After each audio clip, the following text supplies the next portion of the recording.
Wait, listen! She yelled, making the fox stop in its tracks. Judy gasped for breath as she fought back the tears that were slowly building in her eyes. She couldn't break down and cry now, not when he was right in front of her. She took a deep breath and continued. I know you'll never forgive me, and I don't blame you, Judy said, her eyes glossy and her voice on the edge of breaking. I wouldn't forgive me either. Nick only sighed and kept his gaze on the ground, but Judy thought she could see a small tear drop to the ground near his feet.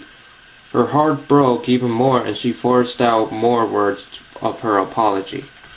I was ignorant and small-minded, but predators shouldn't suffer because of my mistakes. Judy wiped her eyes, but another fresh flood of tears started to build up. She gulped down the knot in her throat.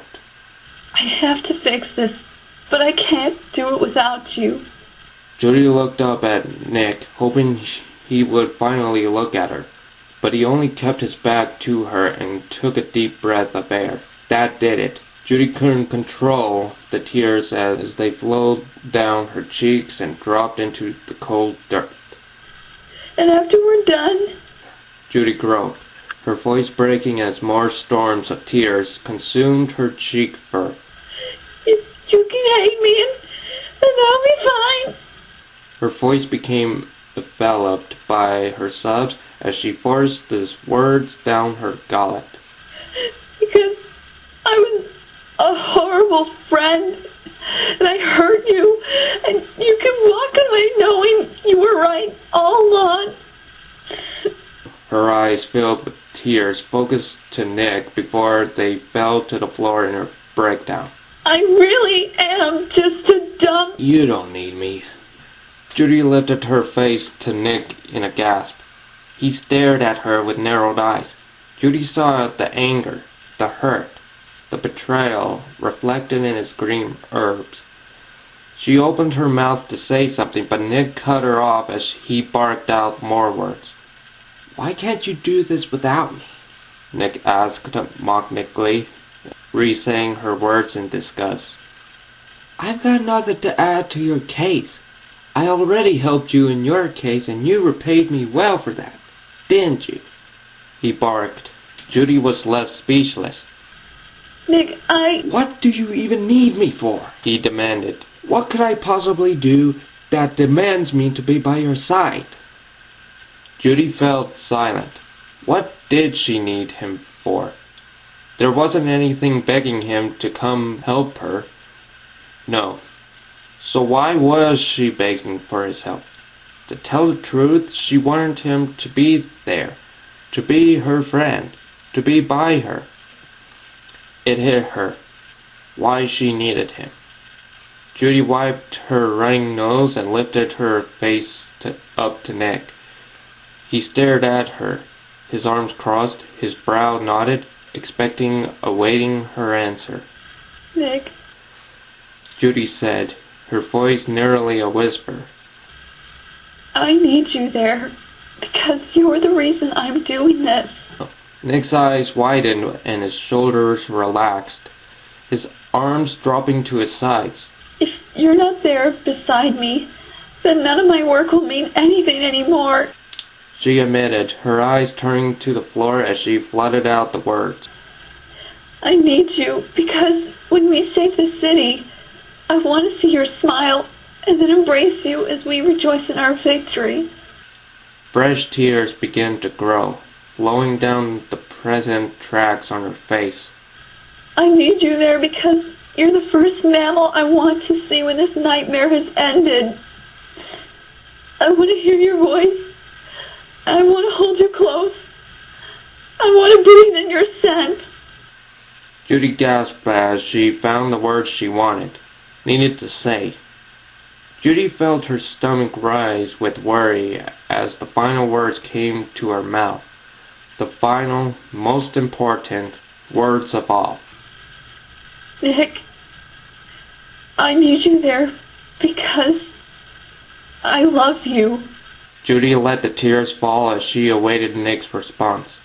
She couldn't hold it back anymore. She loved him.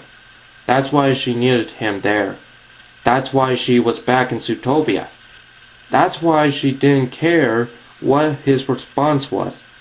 Just as long as he was there, she didn't care what his reply was.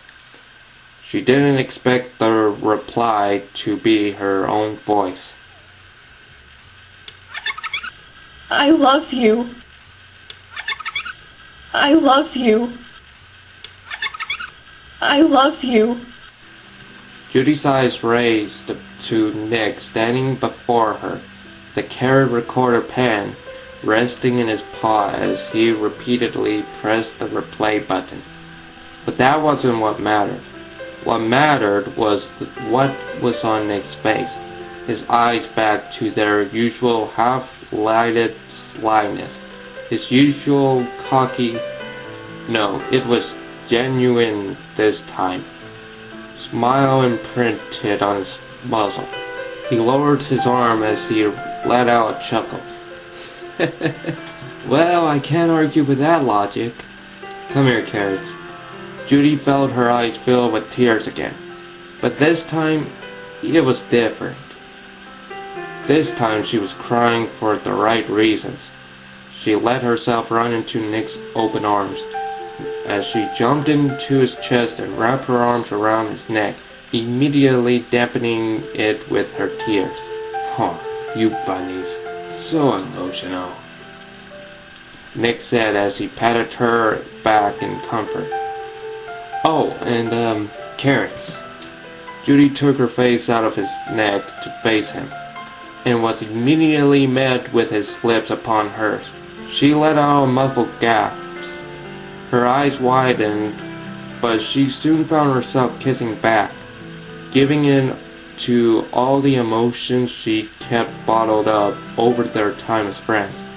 She found her paws going behind Nick's head, stroking the fur underneath his ear. Nick wrapped his tail around her small frame, his paws going up and down her back, his lips realizing on the sweet taste of blueberries her lips gave off. He did love blueberries. Soon they parted, Judy resting her head on Nick's chest as she gasped for breath, worn out from the intense showing of their emotions. Nick tightened his arms around her body as his lips moved to her ear, letting out a playful whisper. Love you too.